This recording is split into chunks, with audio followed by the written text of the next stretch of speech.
Il existe depuis plus de 50 ans, ce qui lui vaut d'avoir décroché le titre tout à fait honorifique de Société Royale. Il doit son nom à une revue ferroviaire française et du Z au LGB, ses membres pratiquent à peu près toutes les échelles. Aujourd'hui, nous sommes à Namur en Belgique, dans les locaux du Rail Miniature Mozan, dont je vous propose de découvrir les différents réseaux. Bonjour et bienvenue dans Aiguillage.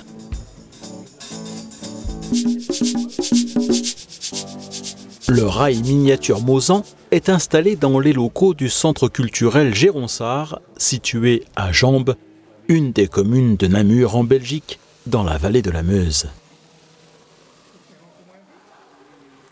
Les membres du club pratiquent pas mal d'échelles, et aussi bien le numérique que l'analogique. Plusieurs réseaux ont été construits depuis la création de l'ASBL. Mais le réseau historique du club est toujours présent, même s'il a subi de nombreuses modifications. La plus récente est la division en deux du réseau pour faciliter précisément son exploitation dans les différents modes d'alimentation. La première des deux sections est inspirée de la ligne dite Attumeuse, reliant Dinan à Bertry. L'autre, c'est la ligne du Luxembourg.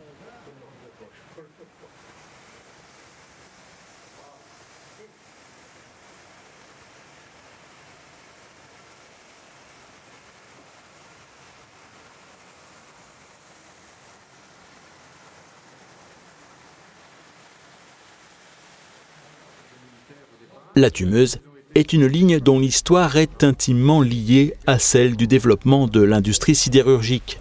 Elle a été construite pour relier le bassin houiller lorrain, situé à cheval sur la partie sud de la province de Luxembourg en Belgique, le nord de la région Lorraine en France et le sud du Grand-Duché du Luxembourg, à Charleroi, en longeant la Meuse et en passant par Dinan et Namur. Cette ligne restera longtemps non électrifiée. Et après le temps de la vapeur, ce sont de grosses locomotives diesel des séries 52 et 53 qui assureront l'attraction des trains de charbon, minerais et produits semi-finis. Quelques trains de voyageurs s'y aventureront tout de même également. C'est à cette époque, celle de son apogée, que l'Attumeuse est représentée sur le réseau du RMM. En particulier, ce sont les abords de la gare de Hain qui ont inspiré les créateurs de la maquette.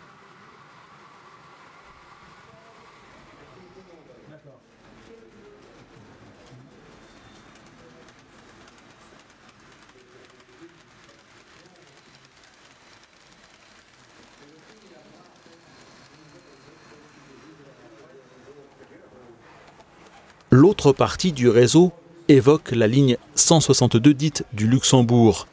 Elle relie Namur à la frontière luxembourgeoise. C'est la plus longue ligne de Belgique. Inaugurée en 1858, elle fut construite à l'économie et ne compte ni tunnel ni ouvrage d'art conséquent. En contrepartie, elle est très sinueuse, comprend de nombreuses courbes serrées et de longues rampes, le tout ayant toujours limité la vitesse praticable. Elle fut électrifiée en 1956. Et elle est beaucoup plus largement dédiée au transport de voyageurs.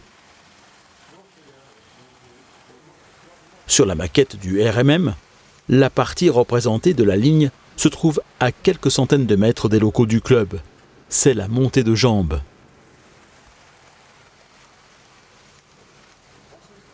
Ces deux parties du réseau sont disposées en L, le long de deux des murs des locaux occupés par le club. Elles y sont quasiment depuis l'origine, et n'en sortent jamais, n'ayant pas été conçus pour. À l'époque de la création du Rail Miniature Mozan, le concept de module n'existait pas encore. Si la Meuse est un thème omniprésent dans l'histoire du club, c'est que celui-ci a été créé par un petit groupe de passionnés attachés à ce fleuve. Leur chef de file, qui deviendra le premier président du club, étant lui-même originaire de Dinan, une ville baignée par ses eaux. Le nom du club, Rail Miniature Mozan, y fait référence. Et autre clin d'œil, l'acronyme RMM aurait été inspiré par celui de la revue française Rail Miniature Flash, RMF, que le groupe de créateurs de l'ASBL aurait découvert lors d'un voyage à Paris.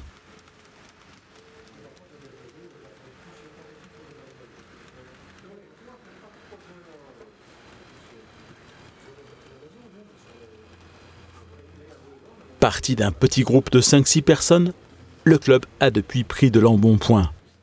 Le club existe depuis 1965, donc on a fêté nos 50 ans il y a 2 ans. Donc en fait en Belgique, ce qui fait qu'on est Société Royale, mais enfin ça c'est juste pour le titre. C'est une distinction honorifique, oui, qui marque simplement le fait que ce club est très ancien et que en Belgique, je ne crois pas qu'il y a beaucoup de sociétés royales en modélisme ferroviaire, mais enfin, c'est anecdotique. C'est un club qui est arrivé, on est déjà arrivé à 100 personnes, on tourne aujourd'hui autour de 80 passionnés, quoi. C'est quand même pas mal, hein, 80 passionnés qui se répartissent en fait en amateurs de 3 rails, en amateurs de 2 rails, en amateurs de N. Et évidemment, là-dedans, il y a encore les amateurs de chemin de fer belges, allemands et autres, suisses, etc.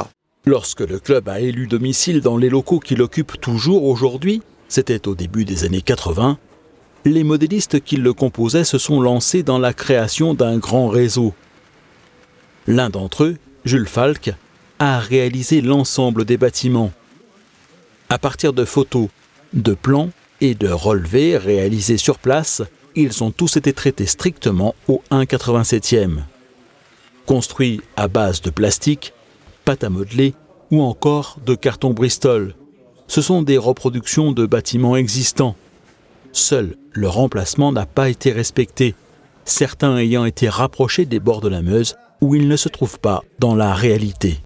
C'est un membre que nous avons perdu l'année passée, qui est parti, notre plus vieux membre, qui a en fait réalisé, à l'exception d'un seul bâtiment, tous les bâtiments qui se trouvent sur le réseau Mosan et qui sont inspirés tous de bâtiments qui existent soit aux environs de Namur, soit dans la vallée de la Meuse derrière nous. Et ils sont pas positionnés exactement à l'endroit, sauf la gare de 1 qui est en fait représentée là derrière nous, qui est la gare de Godine. Et la maison qui se trouve juste à côté, qui existe dans le même emplacement, mais sinon toutes les autres n'ont pas l'emplacement exact. Ouais.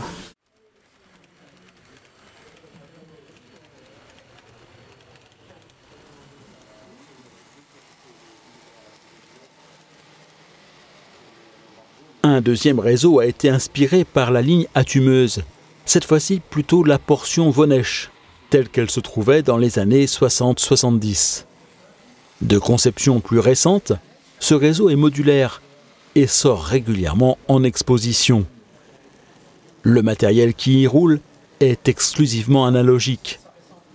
L'alimentation des voies se fait par un courant haché qui permet d'obtenir des ralentis aussi performants que ceux que permet une exploitation en numérique.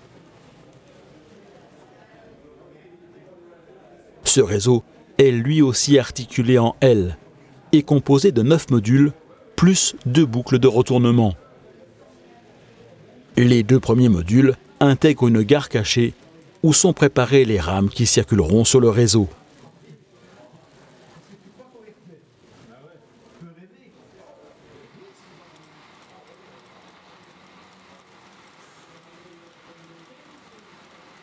Au rail miniature Mosan, le 3 rail a également sa place et a donné naissance à un réseau à la conception à la fois originale et futuriste. Une maquette avec un côté tout blanc et un autre tout gris, de sorte que les trains qui constituent les seuls éléments colorés qui évoluent sont de fait particulièrement mis en valeur.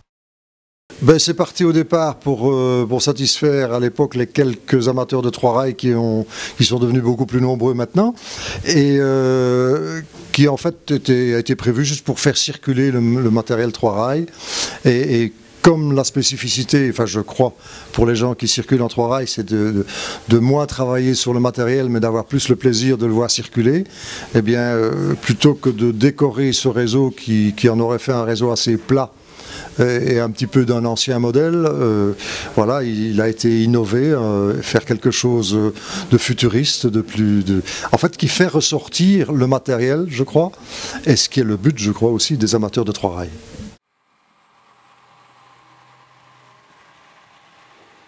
Les trains circulent sur ce réseau sur une voie de parade d'un côté du module, en gare de l'autre, et passent du premier espace au second par l'intermédiaire de zones de bouclage, doté de grands rayons de courbure. Particularité du mode de fonctionnement de ce réseau, chacun amène, en plus du matériel roulant qu'il souhaite y faire circuler, son propre système d'alimentation complet, comprenant la centrale et le matériel de raccordement.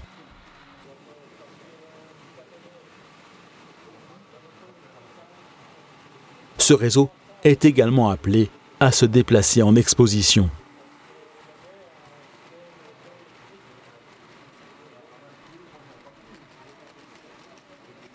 Un autre réseau modulaire est également en possession du club.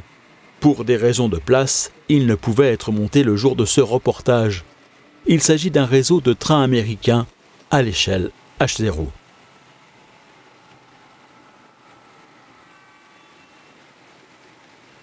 Les amateurs de trains de jardin ont également droit de citer au RMM, dont certains membres se sont lancés dans la construction de modèles en 5 ou 7 pouces 1 quart, et d'autres pratiquent l'échelle G. Un excellent moyen d'intéresser les enfants au modélisme ferroviaire.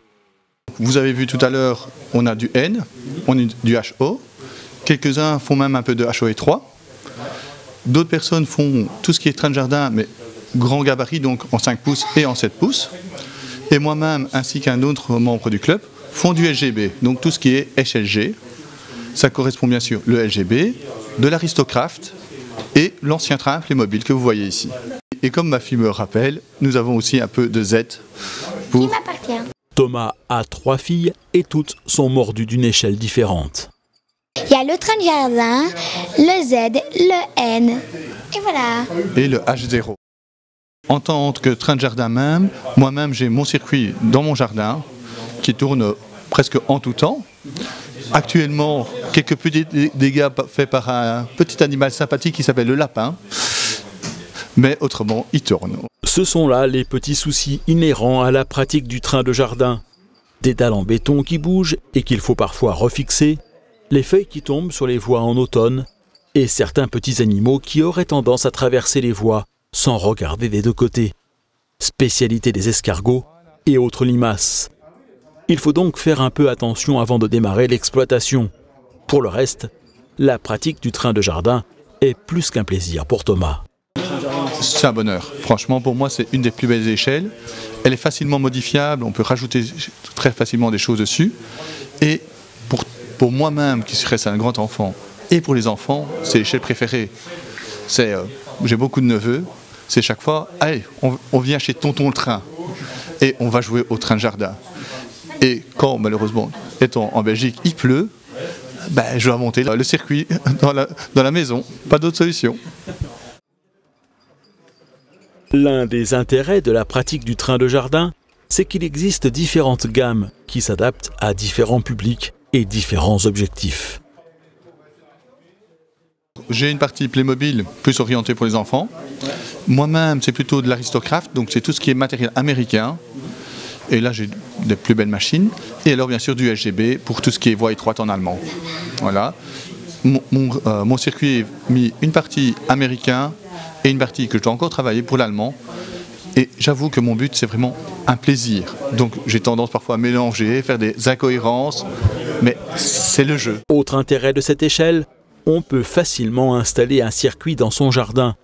Il suffit de tondre la pelouse à ras pour être tranquille et pouvoir jouer pendant au moins 1 mois.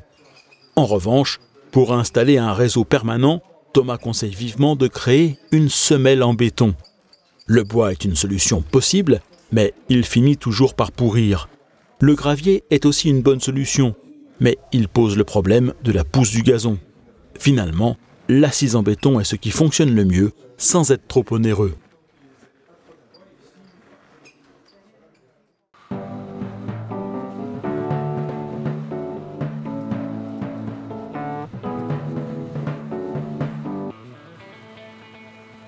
Le rail miniature Mozan, auquel vous pourrez vous aussi rendre visite puisqu'il organise les 4 et 5 novembre dans ses locaux et dans l'ensemble de ceux du centre culturel Géronsard, où il est habituellement hébergé, une exposition de modélisme ferroviaire. Tous les détails sont dans l'agenda d'aiguillage sur le site www.aiguillage.eu. La semaine prochaine dans Aiguillage, sans doute le moins connu mais pourtant l'un des plus intéressants et des plus grands circuits de train de jardin en 5 et 7 pouces 1/4. Nous irons à Plaine dans les Vosges pour le découvrir. Merci à toutes celles et à tous ceux qui permettent à cette nouvelle saison d'aiguillage d'exister. Soutenez-vous aussi Aiguillage en devenant à votre tour un aiguillonnaute VIP. Pour un montant laissé à votre libre appréciation, vous pourrez accéder à une version sans publicité des reportages d'aiguillage et à la possibilité de les télécharger très simplement et en haute définition.